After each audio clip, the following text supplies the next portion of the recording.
तो चलिए शुरू करते हैं रॉबर्ट कियोसाकी की book rich dad poor dad से। तो बात ऐसी है कि रॉबर्ट कियोसाकी जो कि इस किताब के लेखक है, उनके दो पिता थे। उनके एक पिता जो कि पढ़े लिखे और पीएचडी होल्डर थे, मगर जिंदगी भर गरीब ही रहे और गरीबी में ही मरे। इसीलिए ना रॉबर्ट उन्हें पुअर डैड कहते थे। वहीं उनके दूसरे पिता बहुत पढ़े लिखे तो नहीं थे, लेकिन काफी अमीर थे। इसीलिए रॉबर्ट उन्हें रिच डैड बुलाते थे। तो अब ये सोचने की बात है कि किसी भी इंसान के एक ही वक्त में दो पिता कैसे हो सकते हैं। तो इसका जवाब यही है कि उनके गरीब पिता यानी कि रियल पिता का एक ही सपना था कि रॉबर्ट खूब मेहनत से पढ़ाई करने के बाद किसी बड़ी सी कंपनी में नौकरी करके अपने भविष्य को सुरक्षित कर ले। मगर रॉबर्ट के दूसरे पिता जो कि अमीर थे, वो एक्चुअली में रॉबर्ट के दोस्त माइक के पिता थे। और वो चाहते थे कि रॉबर्ट अपनी जिंदगी में कुछ चैलेंजेस को ले, क्योंकि सारे सबक सिर्फ स्कूल में ही नहीं सीखे जाते। कुछ सबक ऐसे होते हैं जिन्हें इंसान अपनी जिंदगी के तजुर्बों से ही सीखता है। तो स्कूली पढ़ाई सिर्फ आपको अच्छे ग्रेड्स तो दिला सकती है, लेकिन जिंदगी की पढ़ाई बहुत कुछ सिखाती है। बेशक पढ़ाई लिखाई की अपनी अहमियत है, मगर सिर्फ इसके भरोसे बैठ कर के ही सब कुछ हासिल नहीं किया जा सकता। तो चलिए जानते हैं कि एग्जैक्टली हमें क्या करना है और कैसे करना है। उसके लिए पहला प्रिंसिपल कहता है कि अमीर लोग पैसे के लिए काम नहीं करते। सुनने में थोड़ा अजीब है, लेकिन इस लाइन को समझने के लिए ये कहानी आपकी काफी मदद करेगी। तो होता ऐसा ही कि एक आदमी था जिसके पास एक गधा था। जब भी उसे अपने गधे से कुछ मेहनत करवानी होती थी, तो वो एक गाजर को उसके सामने लटका देता था। उस गाजर को देखते ही गधा उसे खाने के लालच में काम करता चला जाता था। उसे बड़ी उम्मीद थी कि एक दिन वो उस गाजर तक पहुंच ही जाएगा। अभी उस आदमी के लिए तो एक अच्छी खासी तरकीब बन गई काम करवाने की, मगर बेचारे गधे को कभी भी वो गाजर नहीं मिल पाई। अब पूछिए क्यों? क्योंकि वो गाजर बस एक छलावा है। बहुत से लोग ठीक उस गधे की तरह ही होते हैं। वो मेहनत पर मेहनत किए चले जाते हैं, इस उम्मीद में कि एक दिन वो अमीर बन जाएंगे, मगर पैसा उनके लिए महज एक सपना बन के रह जाता है। इस सपने के पीछे भागने से आप उस तक कभी नहीं पहुंच सकते। तो पैसे के लिए काम करने की बजाय पैसे को अपने लिए काम करने दीजिए। जब आप अमीर बनना चाहते हैं तो सिर्फ पैसे कमाने के लिए काम ना करें, क्योंकि जिस तरीके से हम अमीर बनने की राह में कदम बढ़ाते हैं, हमारा डर और लालच हम पर हावी होने लगता है कि कहीं हम गरीब के गरीब ही ना रह जाए। बस इसी डर से हम और ज्यादा मेहनत करने में जुट जाते हैं। फिर हमारा लालच हम पर हावी होने लगता है। हम उन सारी खूबसूरत चीजों की कल्पना करने लगते हैं जो पैसे से हासिल की जा सकती है। अब यही डर और लालच हमें ऐसे चक्कर में उलझा देता है जो कि कभी भी खत्म नहीं होता। तो हम अब और मेहनत करते हैं कि और ज्यादा कमा सके, और फिर हमारा खर्च भी उसी हिसाब से बढ़ने लगता है। तो इसी को अमीर डैड रैट रेस कहते हैं। अब इसका नतीजा ये हुआ कि हम पैसे कमाने के लिए हद से ज्यादा मेहनत करते हैं, खर्च करते हैं, और ये एक ट्रैप है, यानी कि ये एक जाल है। और आपको लालच और डर का ये ट्रैप अवॉइड करना है, क्योंकि हम में से ज्यादातर लोग जो अमीर होना चाहते हैं वो इसी ट्रैप का शिकार हो जाते हैं। तो पैसे के पीछे मत भागिए, बल्कि पैसे को अपने पीछे भागने के लिए मजबूर कर दीजिए। आपकी नौकरी लगी है तो आप काम पर ये सोच करके मत जाइए कि हर महीने आपको एक पे चेक लेना है, क्योंकि वो पे चेक आपके सारे बिल्स मुश्किल से ही भर पाता है। वैसे ये हर महीने की कहानी बन जाती है। फिर तंग आकर के आप कोई दूसरी नौकरी ढूंढ करके और ज्यादा मेहनत करने लगते हैं, लेकिन तब भी आप पैसे के लिए ही काम कर रहे होते हैं। और यही वजह है कि आप कभी भी अमीर नहीं बन पाते। सच का सामना कीजिए। आपकी जवाबदेही खुद के लिए है, ना कि दूसरों के लिए। तो आपके जो भी सवाल है वो आप खुद से पूछिए, क्योंकि उनका जवाब सिर्फ आपके ही पास है। क्या आप सिर्फ इसलिए काम कर रहे हैं कि आपकी जिंदगी में सिक्योरिटी रहे, एक ऐसी नौकरी जहां से आपको निकाले जाने का कोई डर ना हो, या फिर आप सिर्फ दो पैसे कमाने के लिए काम करते हैं और आपको लगता है कि एक दिन आप इस तरीके से अमीर हो जाएंगे? क्या बस यही आपको सेटिस्फाई करने के लिए काफी है? अगर आपका जवाब हाँ है तो मुझे आपकी सोच पर बड़ा अफसोस है, क्योंकि आपने जो अमीर बनने का सपना देखा है ना, वो कभी पूरा नहीं होने वाला। आप हमेशा गरीबी में ही जिएंगे। लेकिन अगर आपका जवाब ना है, तो आपका पहला कदम ये होगा कि सबसे पहले आप अपने मन से डर को हटा दीजिए, क्योंकि ज्यादा पैसा ना कमा पाने का डर और लालच ही आपको बगैर सोचे समझे काम करने के लिए मजबूर करता है और हमारा यही कदम हमें नाकामयाबी की तरफ धकेलता है। बेशक हम सबके अंदर डर और चाहत की भावना होती है और ये नेचुरल है, लेकिन उन्हें खुद पर इतना हावी ना होने दीजिए कि हम उनके बस में होकर के उल्टे सीधे फैसले लेने लग जाएं। बेहतर होगा कि हम जो भी करें पहले उसके बारे में खूब सोच ले, हमेशा दिल से नहीं बल्कि दिमाग से काम ले। हर सुबह अपने आप से पूछिए कि क्या आप उतना कर पा रहे हैं जितना कि आपको करना चाहिए। क्या आप अपनी पोटेंशियल का पूरा इस्तेमाल कर पा रहे हैं। आम लोगों की तरह सोचना छोड़ दीजिए जो काम सिर्फ और सिर्फ पैसे के लिए करते हैं। ये सोचना छोड़ दीजिए कि मेरा बॉस कम पैसे देता है, मुझे ज्यादा मिलना चाहिए, मैं ना इससे ज्यादा कमा सकता हूँ। एक बात याद रखिए, आपकी परेशानियों के लिए सिर्फ आप जिम्मेदार है, कोई और नहीं। बॉस अगर आपकी सैलरी को नहीं बढ़ा रहा है तो उसे इल्जाम मत दीजिए, टैक्स को इल्जाम मत दीजिए। जब आप खुद की प्रॉब्लम्स की जिम्मेदारी लेते हैं तो सिर्फ आप ही उसका हल निकाल सकते हैं। और यही वो पहला सबक और पहला प्रिंसिपल है जो कि अमीर डैड ने रॉबर्ट को सिखाया। इस सबक का एक पार्ट ये भी था कि अमीर डैड ने उन्हें एक कन्वीनियंस स्टोर में काम करने पर लगा दिया। उन्हें इस काम के कोई पैसे नहीं मिले, वो बस काम करते रहे और इसका फायदा ये हुआ कि वो अपने दिल से काम में लगे रहे और इस दौरान कई नए आइडियाज उनके दिमाग में आते रहे। पैसे को अपने पीछे कैसे भगाया जाए, इस बारे में उन्हें कई विचार मिले। उन्होंने देखा कि उस स्टोर की क्लर्क कॉमिक्स बुक के फ्रंट पेज को दो हिस्सों में फाड़ देती थी। आधा हिस्सा वो रख लेती और आधा हिस्सा फेंक देती थी। तो देर शाम स्टोर में एक डिस्ट्रीब्यूटर आया करता था। वो कॉमिक्स बुक के ऊपरी आधे हिस्से को क्रेडिट के लिए लेता और बदले में नई कॉमिक्स बुक्स दे जाया करता। तो एक दिन उन्होंने उस डिस्ट्रीब्यूटर से पूछा कि क्या वो पुरानी कॉमिक्स बुक्स ले सकते हैं। वो इस शर्त पर मान गया कि वो उन कॉमिक्स को बेचेंगे नहीं। ये उनके दिमाग में बिजनेस का एक नया आइडिया था। उन्होंने वो पुरानी कॉमिक्स बुक्स अपने दोस्तों और बाकी बच्चों को पढ़ने के लिए किराए पर देनी शुरू कर दी। बदले में वो हर किताब का 10 सेंट किराया वसूल करते थे। हर किताब सिर्फ 2 घंटे के हिसाब से पढ़ने के लिए दी जाती थी। तो असल मायनों में वो उन्हें बेच नहीं रहे थे। उन्हें उस गैराज पर काम भी नहीं करना पड़ा जहां से वो कॉमिक्स किराए पर देते थे। उन्होंने माइक की बहन को काम पर रखा जिसके लिए उसे हर हफ्ते $1 दिया जाता।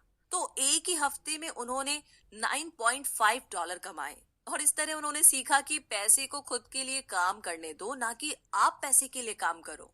तो इसी के साथ अब आगे है दूसरा प्रिंसिपल जो कहता है कि फाइनेंशियल लिटरेसी क्यों सिखाई जाए। कहने का मतलब ये कि 1923 यानी कि 1923 में एज वाटर बीच होटल शिकागो में एक मीटिंग हुई। दुनिया के बहुत से लीडर और बहुत ही अमीर बिजनेसमैन इस मीटिंग का हिस्सा बने। इनमें से थे एक बहुत ही बड़ी स्टील कंपनी के मालिक चार्ल्स शवाब और सैमुअल इंसुल जो कि उस वक्त की लार्जेस्ट यूटिलिटी प्रेसिडेंट थे, और बाकी कई और भी बड़े बिजनेसमैन। तो इस मीटिंग के 25 साल बाद इनमें से कई लोग गरीबी से मरे, कुछ ने खुदकुशी कर ली और भी कईयों ने तो अपना दिमागी संतुलन तक खो दिया था।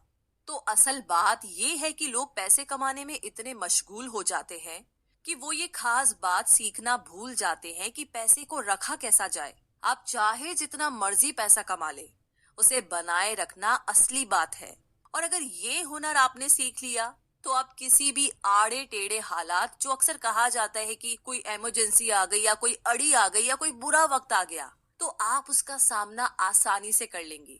या हो सकता है कि अगर आप ठीक तरीके से प्लानिंग करें तो बुरा वक्त आए ही ना। वैसे लॉटरी में मिलियन जीतने वाले लोग कुछ सालों तक तो मजे से जीते हैं, मगर फिर वापस उसी पुराने हालात में पहुंच जाते हैं। तो अधिकतर लोगों के सवाल होते हैं कि अमीर कैसे बने या अमीर बनने के लिए क्या करें।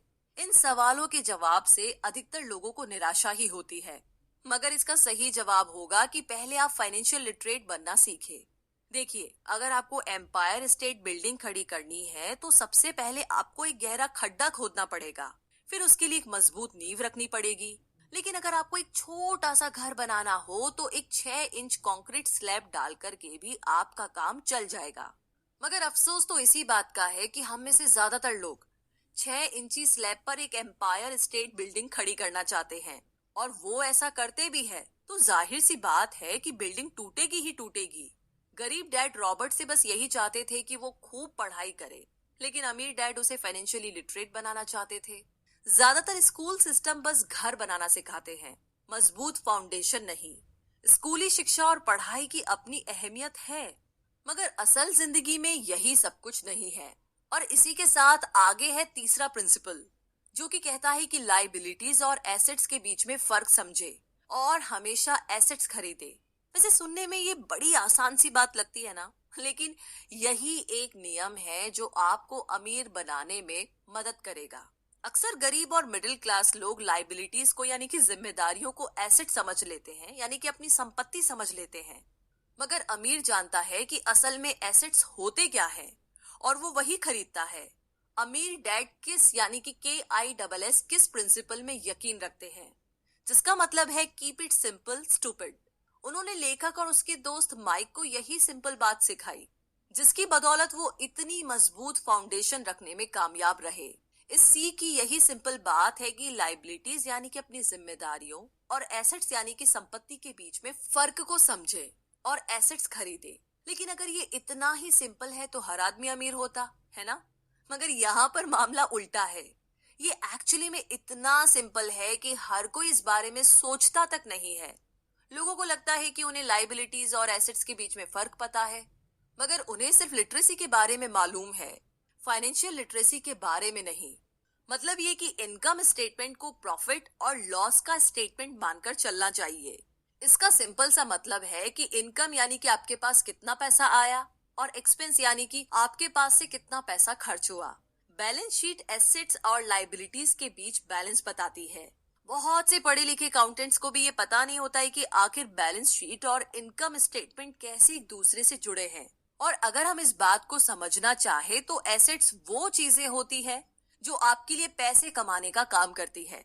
मान लीजिए आप कोई घर खरीद करके उसे किराए पर देते हैं, तो उसी किराए से आप वो लोन भी चुका सकते हैं जो आपने घर खरीदने के लिए लिया था। अब घर भी आपका हुआ और उससे मिलने वाला किराया भी।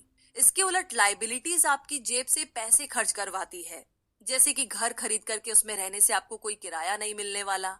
तो अब आप समझ गए होंगे कि अगर अमीर बनना है तो एसेट्स खरीदिए, और गरीब ही रहना है तो लाइबिलिटीज। अमीर लोगों के पास ज्यादा पैसा इसलिए होता है कि वो इस KISS keep it simple stupid principle पर यकीन करते हैं। वहीं दूसरी तरफ गरीब लोग इस प्रिंसिपल को ठीक से समझ ही नहीं पाते। इसीलिए इस बात पर जोर दिया जा रहा है कि सिर्फ लिटरेट नहीं बल्कि फाइनेंशियल लिटरेट बनिए। सिर्फ नंबर से कुछ नहीं होता। फर्क तो तब पड़ता है जब आप अपनी कहानी खुद लिखे। अधिकतर परिवारों में ये देखा गया है कि जो मेहनती होता है उसके पास पैसा भी ज्यादा होता है, मगर उसका फायदा क्या जब सारा पैसा लाइबिलिटीज में ही खर्च हो जाए। तो आइए समझते हैं कि मिडिल क्लास आदमी अपना पैसा किस तरीके से खर्च करता है, और अगर यही उनका तरीका रहता है तो सारी जिंदगी वो मिडिल क्लास ही बनकर रहेंगे, या क्या पता उससे भी नीचे चले जाए। क्योंकि आप देख सकते हैं कि उनका सारा पैसा लाइबिलिटीज यानी कि जिम्मेदारियों में ही खर्च हो रहा है। कभी मोर्टेज, कभी रेंट, कभी car loan, house loan, credit card का बिल, फीस, बिजली का बिल, और भी न जाने क्या क्या। उनकी सारी कमाई इसी में खर्च हो जाती है। दूसरी और गरीब लोग हैं जिनकी कोई लाइबिलिटी तो नहीं है, मगर उनके कोई एसेट्स भी तो नहीं होते। वो भी पैसा कमाते हैं, सैलरी पाते हैं, मगर हर रोज के खर्चों में उनका सारा पैसा उड़ जाता है। माना कि एक गरीब आदमी $1000 कमाता है, उसमें से $300 वो अपने छोटे से घर के किराए में खर्च करता है, $200 उसके आने जाने का किराया, $200 टैक्स और $200 खाने और कपड़ों में खर्च हो जाता है। तो अब उसके पास बचा क्या? कुछ भी नहीं। और कभी कभी तो उधार लेकर के भी उसे काम चलाना पड़ता है, जिससे कि वो और भी ज्यादा गरीब हो जाता है। इसके विपरीत अमीर लोग एसेट्स खरीद के रखते हैं, फिर उनके वो एसेट्स उन्हें और पैसा कमा कर देते हैं। उनकी कमाई इस तरह 2 से 4, 4 से 8 होती जाती है। अधिकतर अमीर लोग दिमाग से काम लेते हैं और वो घर लोन पर लेकर उसे किराए पर लगा देते हैं। बिना मेहनत के हर महीने किराया मिलता है, जिससे वो अपना लोन भी चुकता कर लेते हैं। इसे कुछ यूं समझते हैं, आप मानिए कि लोन की इंस्टॉलमेंट $1 है, तो ये अपने घर का $2 किराया वसूल करेंगे, $1 बैंक को देंगे, $1 अपनी जेब में।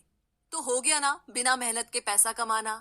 तो एक्चुअली में अमीर डैड और गरीब डैड के बीच बस सोच का फासला है। अपना पैसा कैसे खर्च करे, सिर्फ यही मुद्दे की बात है और कुछ नहीं। 1960 यानी कि 1960 के दिनों में अगर बच्चों से पूछा जाता था कि वो बड़े होकर क्या बनेंगे, तो सबके पास यही जवाब होता था कि वो अच्छे ग्रेड्स लाएंगे और डॉक्टर बनेंगे, इंजीनियर बनेंगे। तब सबको यही लगता था कि अच्छे ग्रेड्स लेकर के वो बहुत पैसा कमा सकेंगे। हालांकि उनमें से बहुत बच्चे आज बड़े होकर के डॉक्टर बन चुके हैं। बावजूद इसके उनमें से काफी लोग आज भी फाइनेंशियली स्ट्रगल करते नजर आएंगे, क्योंकि उन्हें हमेशा यही लगा कि ज्यादा पैसा कमाने से उनकी सारी परेशानियां दूर हो जाएगी। मगर आज के दौर में ऐसा नहीं है। आज बहुत से बच्चे फेमस एथलीट बनना चाहते हैं, या फिर सीईओ, या फिर कोई मूवी स्टार या रॉक स्टार, क्योंकि उन्हें पता है कि सिर्फ अच्छी पढ़ाई और अच्छे ग्रेड्स के भरोसे बैठ करके वो करियर में सक्सेस नहीं पा सकते। आजकल फाइनेंशियल नाइटमेयर बहुत आम हो गया है। अक्सर नए शादीशुदा जोड़े ये सोचते हैं कि उनकी सैलरी अब डबल हो जाएगी, क्योंकि दोनों जने कमा रहे हैं। एक छोटे से घर में रहते हुए वो अब बड़े घर के सपने देखते हैं, इसीलिए वो पैसा बचाना शुरू कर देते हैं। इसकी वजह से उनका सारा ध्यान सिर्फ अपना करियर बनाने पर होता है। उनकी कमाई बढ़ने लगती है तो जाहिर है उसी हिसाब से खर्चे भी बढ़ेंगे। तो मुद्दा मामला ऐसा है कि अब जब आप फाइनेंशियल लिटरेट हुए बिना पैसा बनाते हैं या बिना सोचे समझे उसे खर्च करते हैं, तो होता ये है कि आप पहले से भी ज्यादा खर्चा करने लगते हैं। ये एक ऐसा चक्कर है जो फिर से चलता ही रहता है। नए जोड़े ने अब इतना पैसा कमा लिया है कि वो एक बड़ा घर खरीद सके। उन्हें तो यही लगेगा कि वे अब थोड़े अमीर हो गए हैं, मगर असलियत तो ये है कि बड़े घर के साथ उन्होंने नई लाइबिलिटीज भी खरीद ली है। उनके कैश फ्लो में अब प्रॉपर्टी टैक्स का खर्च बढ़ गया है। अब उन्हें एक नई गाड़ी भी चाहिए, फर्नीचर भी चाहिए, सब कुछ नया। उनकी लाइबिलिटीज बढ़ती ही चली जा रही है। और ज्यादातर होता यही है कि इनकम के साथ साथ खर्चे भी बढ़ने लगते हैं। फिर एक दिन अचानक इस सच्चाई का खुलासा होता है, मगर तब तक हम इस रैट रेस में बुरी तरीके से फंस चुके होते हैं। फिर ऐसे ही लोग हमारे लेखक रॉबर्ट के पास आकर के पूछते हैं कि अमीर कैसे बना जाए। अब यही सवाल तो मुसीबत की जड़ है, क्योंकि सबको लगता है कि पैसा ही हर चीज का इलाज है। ये मानना ही एक बड़ी गलती है। उनकी समस्या ये नहीं है कि वो ज्यादा पैसा नहीं कमा रहे, बल्कि ये कि जो कुछ उनके पास है उसे हैंडल कैसे करें। वैसे एक कहावत है जो यहाँ पर लागू होती है, जब तुम खुद को एक गहरे गड्ढे में पाओ तो और खोदना छोड़ दो। क्योंकि ज्यादातर लोग पब्लिक स्पीकिंग से घबराते हैं। मनोचिकित्सक यानी कि साइकेट्रिस्ट का मानना है कि लोग इसलिए घबराते हैं क्योंकि उन्हें रिजेक्शन का डर होता है, औरों से अलग होने का डर होता है। लोग हमारे बारे में क्या सोचेंगे, या हम पर वो कहीं हंसेंगे तो नहीं। बस यही सोच कर के ज्यादातर लोग पब्लिक स्पीकिंग से दूर भागते हैं। वो वही करना पसंद करते हैं जो सब कर रहे होते हैं। ऐसे लोग खुद को भीड़ का हिस्सा बना करके संतुष्ट हो जाते हैं। आपका घर आपका सबसे बड़ा एसेट है। लोन लीजिए, अरे अब तो प्रमोशन हो गया है, अब तो सैलरी बढ़ गई है, तो नया घर तो ले ही लो। यही सब बातें ना हम लोगों से सुनते आ रहे हैं, और फिर हम भी ना उसी रास्ते पर चल पड़ते हैं, क्योंकि जो सब कर रहे हैं वो जरूर से सही ही होगा। भाई इतने सारे लोग मिलकर के कोई गलती तो नहीं कर सकते ना, ऐसा हम सोचते हैं, राइट? मगर नहीं, ऐसा बिल्कुल भी नहीं है। अमीर डैड ने कहा था कि जापानीज लोग 3 चीजों की ताकत जानते थे: तलवार, कीमती जवाहरात और शीशा। तलवार बाजुओं की ताकत का प्रतीक है, कीमती जवाहरात पैसे की ताकत का, और शीशा खुद के अंदर छुपी हुई ताकत को दिखाता है। और वही हमारी सबसे बड़ी ताकत है, जब आप खुद को जानते हैं। शीशे के सामने अगर आप खुद से सवाल पूछ सकते हैं कि मैं सही हूँ या मुझे भी भीड़ का हिस्सा बनकर रहना चाहिए, तो जो जवाब आपको मिलेगा बस वही आपकी असली ताकत है। तो गरीब और मिडिल क्लास खुद को पैसे का गुलाम बनने देते हैं, इसीलिए वो कभी भी अमीर नहीं बन पाते।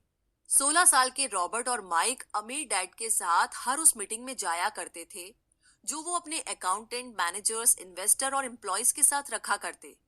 यहाँ एक ऐसे अमीर डैड देखने को मिलते हैं जो पढ़े लिखे नहीं हैं, जिन्होंने 13 साल में ही स्कूल छोड़ दिया था, मगर आज वो मीटिंग्स रखते हैं और अपने नीचे काम करने वाले पढ़े लिखे लोगों को ऑर्डर देते हैं, उन्हें बिजनेस के टिप्स समझाते हैं। एक ऐसा इंसान जो भीड़ का हिस्सा नहीं बना, जिसने रिस्क लिया और जिसने लोगों की परवाह नहीं की, जिसे ये डर नहीं था कि लोग उसके बारे में क्या सोचेंगे। इन मीटिंग्स का नतीजा ये हुआ कि लेखक और उनका दोस्त दोनों ही स्कूली पढ़ाई में मन नहीं लगा पाए। जब भी उनकी टीचर कोई काम देती थी, उन्हें रूल्स के हिसाब से करना होता था, तो उन्हें एहसास हुआ कि स्कूली पढ़ाई किस तरीके से बच्चों की प्रतिभा को निखरने नहीं देती, उसे दबा देती है। उनकी क्रिएटिविटी को मार कर उन्हें एक सांचे में ढालकर इस समाज का एक मशीनी हिस्सा भर बना देती है। और उन्हें टीचर की इस बात से भी इनकार था कि अच्छे ग्रेड्स लाकर के ही सक्सेसफुल और अमीर बना जा सकता है। वैसे एक दिन रॉबर्ट की अपने गरीब डैड से बहस हो गई। उनके पिता का मानना था कि उनका घर उनके लिए सबसे बेस्ट इन्वेस्टमेंट है, मगर वो एक रेट रेस में भाग रहे थे। उनकी इनकम और खर्चे बराबर ही थे। उन्हें पूरा करने के लिए उनके पास एक पल की भी फुर्सत नहीं थी। यही बात रॉबर्ट उन्हें समझाना चाह रहे थे कि उनके पिता के लिए वो घर एसेट नहीं बल्कि लाइबिलिटी है।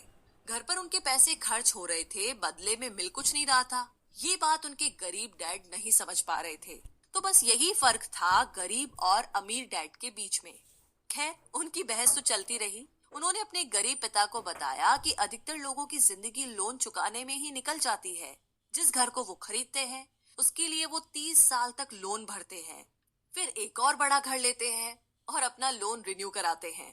अब घर की कीमत भी उसी हिसाब से बढ़ेगी या नहीं, ये निर्भर करता है। कुछ लोग ऐसे भी हैं जिन्होंने घर खरीदने के लिए एक बड़ी रकम ली थी, जितनी घर की कीमत नहीं थी।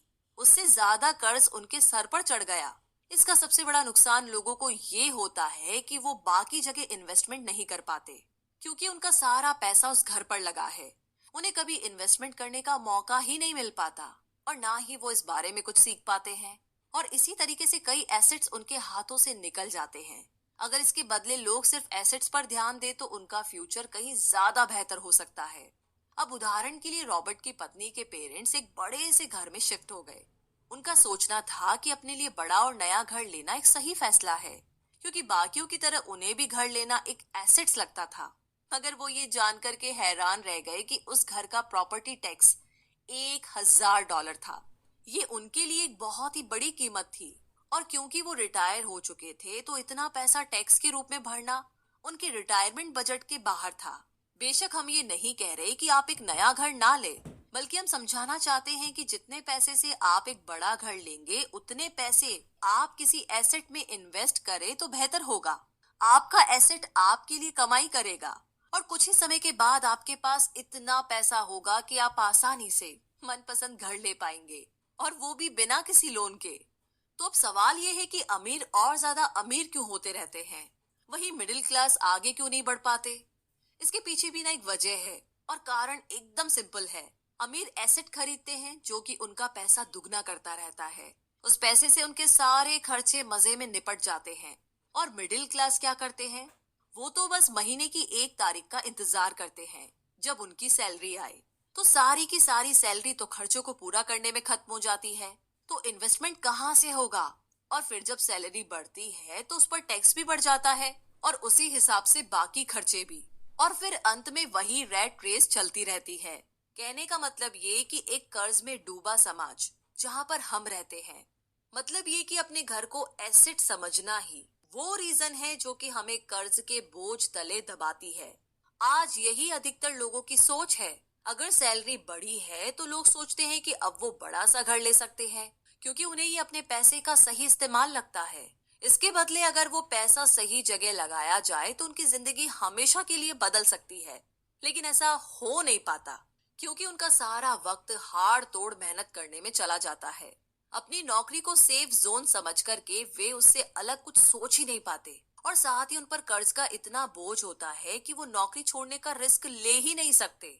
अब जरा खुद से सवाल कीजिए कि आज आप नौकरी छोड़कर बैठ जाते हैं तो कितने दिन आपका गुजारा चलेगा? क्योंकि अगर आप फाइनेंशियली लिटरेट नहीं हैं, अगर आपने सारी उम्र सिर्फ सैलरी के भरोसे ही काटी है और एसेट्स के बदले आपने लाइबिलिटीज पाल ली है, तो यकीनन आपकी जिंदगी एक बहुत ही कड़ी चुनौती है।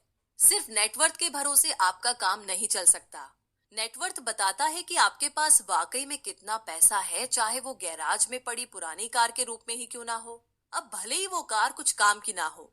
जबकि वेल्थ का मतलब है कि आपके पास जो पैसा है उससे आप कितना और पैसा कमा रहे हैं। जैसे कि मान लीजिए कि आपके पास कोई एसेट है जिससे हर महीने मुझे $3,000 की कमाई हो जाती है, और हर महीने आपके $6,000 खर्च होते हैं, तो मैं सिर्फ आधे महीने ही अपना गुजारा कर पाऊंगी। तो सोल्यूशन ये होगा कि अपने एसेट से मिलने वाले पैसे को आप बढ़ा दे। जब वो $6,000 आपको मिलने लगेगा तो आप रातों रात अमीर नहीं हो जाएंगे, मगर इस तरह आप वेल्दी होने लगेंगे। अब अगर आप अचानक नौकरी छोड़ते भी है तो आपके एसेट्स आपका सारा खर्च कवर कर लेंगे। आप वेल्थी तभी बन पाएंगे जब आपके खर्च आपके एसेट्स की ग्रोथ से कम रहे। और इसी के साथ आगे है चौथा सबक, जो कहता है कि अपने काम से काम रखे। दुनिया की सबसे बड़ी फूड चेन मैकडोनाल्ड के फाउंडर रे क्रॉक ने एक एमबीए क्लास में एक स्पीच दी। ये 1947 की बात है। उनकी ये स्पीच बड़ी ही शानदार थी, लोगों को प्रेरित करने वाली। स्पीच के बाद जब एमबीए क्लास के स्टूडेंट्स ने कुछ वक्त उनके साथ बिताने की गुजारिश की, तो वो उनके साथ बियर पीने चले गए। बातों बातों में रे ने अचानक एक सवाल किया कि क्या आप लोग जानते हैं कि मैं किस बिजनेस में हूँ। अब ये बात तो सबको मालूम थी कि वो हैमबर्गर बेचते थे। इस बात पर वो हंसने लगे और बोले कि उनका असल बिजनेस तो रियल एस्टेट है, क्योंकि मैकडोनल्ड के लिए हर लोकेशन का चुनाव सोच समझकर किया जाता है। जहां उसकी फ्रेंचाइजी बनाई जाती है वो जमीन भी साथ ही बेची जाती है। तो इसका सीधा सा मतलब है कि मैकडोनल्ड की फ्रेंचाइजी खरीदने वाले को वो जमीन भी खरीदनी पड़ती थी। तो इस तरीके से ये एक रियल एस्टेट बिजनेस भी हुआ। यही सबक अमीर डैड ने रॉबर्ट को सिखाया कि अक्सर लोग खुद के लिए छोड़ करके बाकी सब के लिए काम करते हैं। वो टैक्स पे करके गवर्नमेंट के लिए काम करते हैं, वो उस कंपनी के लिए काम करते हैं जहां वो नौकरी करते हैं, बैंक का मोर्टेज देकर उसके लिए काम करते हैं। और ये सब इसलिए क्योंकि हमारा एजुकेशन सिस्टम ही ऐसा है। स्कूल हमें एम्प्लॉय बनना सिखाता है, ना कि एम्प्लॉयर। जो आप पढ़ते हैं वही आप बनते हैं। अगर आपने साइंस पढ़ी है तो डॉक्टर, मैथमेटिक्स पढ़ी है तो इंजीनियर, मतलब जो भी आपने पढ़ा है वो आप बने। अब मुसीबत तो ये है कि इससे छात्रों का कोई भला नहीं हो पाता, क्योंकि वो नौकरी और बिजनेस के बीच के फर्क में उलझकर रह जाते हैं। जब कोई पूछता है कि आपका क्या बिजनेस है, तो आपको ये नहीं बोलना चाहिए कि मैं तो एक डॉक्टर हूँ या एक बैंकर हूँ, क्योंकि वो आपका प्रोफेशन है, बिजनेस नहीं। कहने का मतलब ये कि आप जो भी करते हैं उसे अपना बिजनेस बनाइए, नौकरी नहीं। अपनी सारी उम्र दूसरों के लिए काम करके उन्हें अमीर करने में बर्बाद ना करें, बल्कि खुद की जिंदगी को खुशहाल बनाने के लिए काम करें। बहुत से लोगों को इस बात का एहसास बड़ी देर से होता है कि उनका हाउस लोन उनकी जान ले रहा है, और फिर उन्हें लगता है कि जिसे वो एसेट मानने की गलती कर रहे थे, एक्चुअली कभी वो एसेट था ही नहीं। जैसे उन्होंने कार ली तो उससे जुड़े तमाम खर्चे उनकी लाइबिलिटीज बन गए। उन्हें पूरा करने के लिए नौकरी जरूरी है, और अगर कभी वो सेफ जॉब उनके हाथों से निकल गई तो उनकी मुसीबतें शुरू हो जाती है। इसीलिए तो हम एसेट कॉलम पर इतना ज्यादा जोर दे रहे हैं, ना कि आपकी इनकम कॉलम पर। और यही फाइनेंशियली सिक्योर होने का सही तरीका है। आप कितने अमीर हैं ये जानने का सही तरीका नेटवर्थ इसलिए नहीं है, क्योंकि जब भी आप अपने एसेट बेचते हैं तो उन पर भी टैक्स लगता है। आपको उतना पैसा नहीं मिलता जितना कि आप सोचते हैं। आपके बैलेंस शीट के हिसाब से आपको जितना भी पैसा मिलेगा उस पर भी आपको टैक्स देना पड़ेगा। ये किताब आपको कभी ये सलाह नहीं देगी कि आप अपनी नौकरी छोड़े। आप अपनी नौकरी करते रहिए, पर साथ ही एसेट्स भी खरीदते रहिए। और एसेट से मेरा मतलब है सही और असली मायने में एसेट्स। मैं ये नहीं कहूंगी कि आप कोई कार लीजिए, क्योंकि वो मेरी नजर में एसेट यानी कि संपत्ति नहीं है। क्योंकि जैसे ही आप उसे चलाना शुरू करते हैं वो अपनी कीमत का 25% खो देती है। अब किस तरह के एसेट्स खरीदे जाने चाहिए, यहाँ हम आपको कुछ उदाहरण देते हैं। ऐसा बिजनेस जहाँ आपकी मौजूदगी जरूरी ना हो, जो दूसरे लोग आपके लिए चलाएं, क्योंकि आप वहां पर ज्यादा वक्त देंगे तो वो बिजनेस नहीं, नौकरी होगी। दूसरा है रियल एस्टेट पे पैसा लगाए। तीसरा है स्टॉक और बॉन्ड खरीदे। तो जब एसेट खरीदे तो अपनी पसंद की चीजों पर पैसा लगाए, क्योंकि आपका मन होगा तभी आप उस पर ध्यान दे पाएंगे। अगर उसमें आपकी रुचि होगी तो आप उसे बेहतर समझ पाएंगे। रॉबर्ट को रियल एस्टेट और स्ट्रोक्स में रुचि थी, खासकर छोटी कंपनीज में इन्वेस्ट करना। अपने अमीर डैड की सलाह पर उसने अपनी नौकरी कभी नहीं छोड़ी।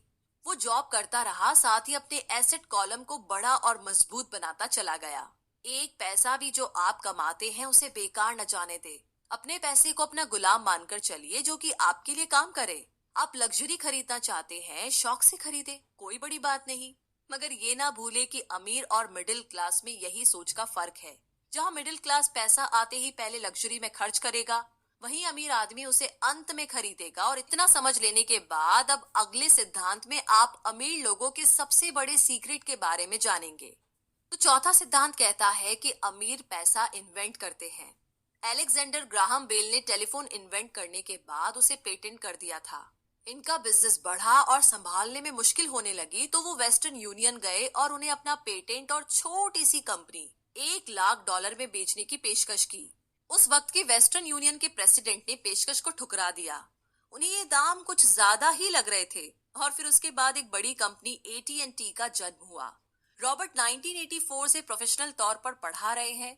एक चीज जो हजारों लोगों को पढ़ाने के बाद उन्होंने जानी तो वो ये कि उन सब लोगों में पोटेंशियल था, बल्कि हर एक इंसान में पोटेंशियल है जो कि हमें महान बना सकती है। इसके बावजूद जो हमें रोकता है वो है खुद पर डाउट रखना।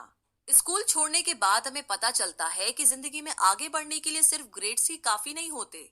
जैसे सिर्फ स्मार्ट लोग ही आगे नहीं बढ़ते, बल्कि वे बढ़ते हैं जो कि बोल्ड भी होते हैं। ये सच है कि फाइनेंशियल जीनियस होने के लिए इसकी नॉलेज भी होनी चाहिए, मगर साथ ही हिम्मत और बोल्डनेस भी चाहिए। ज्यादातर लोग पैसे के मामले में कोई रिस्क नहीं लेना चाहते, मगर अमीर होने के लिए आपको रिस्क लेने ही पड़ेंगे, क्योंकि हो सकता है कि आने वाले सालों में एक नया बिल गेट्स पैदा हो या अगला अलेक्जेंडर ग्राहम बेल, और बाकी शायद दिवालिया बनकर गरीब हो जाए। अब ये आपकी मर्जी है, आप इनमें से क्या बनना चाहते हैं। अगर आप अपना फाइनेंशियल IQ बढ़ाते हैं तो बहुत कुछ हासिल कर सकते हैं, और अगर नहीं तो आने वाले साल और भी डरावने हो सकते हैं, क्योंकि हर पुराना जाता है तो नया आता है। तो जो आज है वही सबसे खुशहाल वक्त है। आज के दौर में लोग ज्यादा फाइनेंशियली स्ट्रगल कर रहे हैं क्योंकि उनकी सोच अभी भी पुरानी है। फिर वे अपनी गलती ना मानकर या तो अपने बॉस को इल्जाम देंगे या नई टेक्नोलॉजी को। जो कभी कल के दौर में एसेट था वही आज लाइबिलिटी बन चुका है। तो आपको अपडेट रहने की जरूरत है। रॉबर्ट ने एक गेम डिजाइन किया जिसे वो कैश फ्लो कहते हैं। ये लोगों को सिखाता है कि पैसा कैसे काम करता है, अमीर बनने की राह क्या है और रैट रेस से बाहर कैसे निकले। ये सारी चीजें इस गेम से समझाने की कोशिश की गई है। एक दिन एक औरत आई। गेम खेलने के दौरान उसने एक बोर्ड कार्ड जीता, जिसका मतलब था कि उसने उस गेम में एक बोर्ड जीती।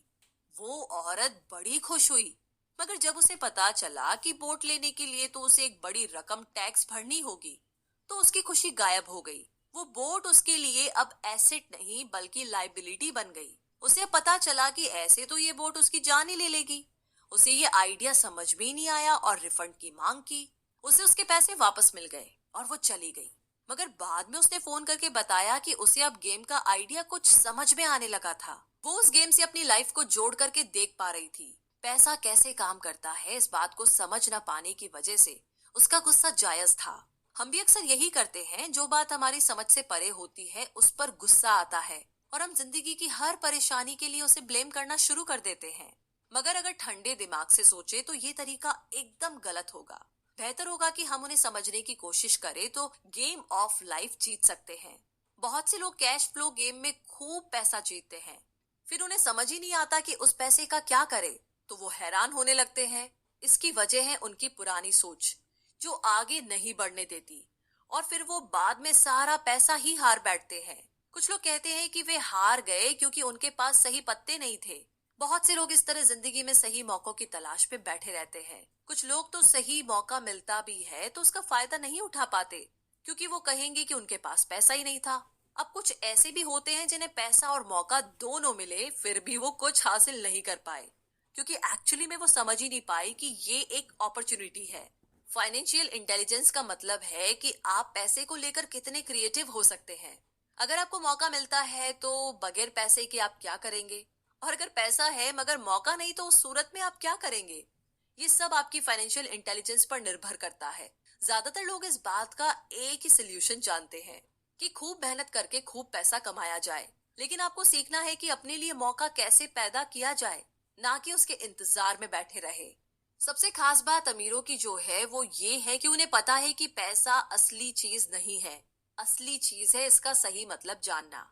ये जान लेना कि जो हमें चाहिए वो हम इससे बना सकते हैं। हमारा दिमाग हमारे लिए सबसे बड़ा एसेट होता है।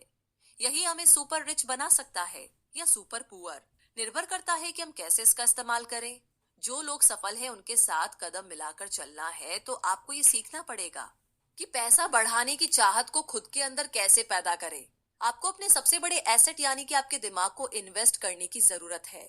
आपको फाइनेंशियली इंटेलिजेंट होना पड़ेगा। तो आइए इसे हम समझते हैं एक उदाहरण से। 1990 के दशक में एरिजोना और फोनिक्स के आर्थिक हालात बुरे चल रहे थे। वहां के लोगों को हर महीने $100 बचाने की सलाह दी जा रही थी। बुरे वक्त के लिए पैसा बचाने का विचार कुछ हद तक सही भी है, मगर उस पैसे का क्या फायदा जो आप जमा करते जाते हैं। इससे तो अच्छा है कि उनका कुछ हिस्सा इन्वेस्ट किया जाए, जो कि आगे चलकर आपको फायदा दे। खैर, बात करते हैं एरिजोना और फोनिक्स के लोगों की जो आर्थिक तंगी झेल रहे थे। ऐसे में इन्वेस्टर को ये एक बढ़िया मौका लगा। लोग जो अपनी प्रॉपर्टी अपने पौने दामों में बेच रहे थे, उसे कई इन्वेस्टर्स ने हाथों हाथ खरीद लिया। रॉबर्ट ने भी $75,000 की कीमत वाला एक घर सिर्फ $20,000 में खरीद लिया। इसके बाद उन्होंने अर्टोनी के ऑफिस में एक ऐड दिया, $75,000 वाला घर सिर्फ $60,000 में। बस इसे लेने के लिए ग्राहक टूट पड़े। रॉबर्ट का फोन बजना बंद ही नहीं हो रहा था। ये पैसा उनको उस एसेट से मिलने जा रहा था जो उन्होंने प्राइमरी नोट के रूप में ग्राहक से लिया था, और उन्हें ये पैसा कमाने में केवल 5 घंटे लगे। उन्होंने जो $40,000 इन्वेंट करे वो उनके एसेट कॉलम से क्रिएट हुए थे, और बगैर टैक्स के उन्होंने अचानक ही मिले एक मौके का फायदा उठाकर ये पैसा क्रिएट अपने इनकम कॉलम में ऐड कर लिए। कुछ सालों के बाद ही उनके इस बिजनेस ने इतना पैसा क्रिएट किया कि उनकी कंपनी की कार, गैस इंश्योरेंस, क्लाइंट के साथ डिनर, ट्रिप और बाकी चीजें सब कवर हो गई, जब तक गवर्नमेंट उन खर्चों पर टैक्स लगाती। इनमें से ज्यादातर चीजें प्री टैक्स एक्सपेंसेस में खर्च हो चुकी थी। कुछ सालों के बाद ही जो घर $60,000 में बिका था, अब वो $1,10,000 का था। अभी भी उनके पास कुछ मौके थे, मगर वो इतने कम थे कि उनके लिए रॉबर्ट को एक वैल्यूएबल एसेट लगाना पड़ता, और अपना वक्त भी। तो वो आगे बढ़ गए। उन्हें अब नए मौकों की तलाश करनी थी। अब आप एक सवाल खुद से कीजिए, मेहनत करना भी बहुत मेहनत का काम है। 50% टैक्स भरिए और बाकी बचाइए। अब वो सेविंग्स आपको 5% इंटरेस्ट देगी, और फिर उस पर भी आप और टैक्स भरे। इससे तो अच्छा होगा कि आप अपना पैसा और टाइम अपने सबसे पावरफुल एसेट यानी कि अपने दिमाग पर इन्वेस्ट करें और फाइनेंशियली इंटेलिजेंट बने। ये दुनिया कभी भी एक सी नहीं रहती। जो आज है कल नहीं होगा। कभी मंदी तो कभी तेजी का दौर चलता रहेगा। वक्त के साथ टेक्नोलॉजी और भी बेहतर होती जाएगी। आज मार्केट ऊपर है तो कल नीचे होगा। खासकर स्टॉक मार्केट तो हर रोज बदलता है।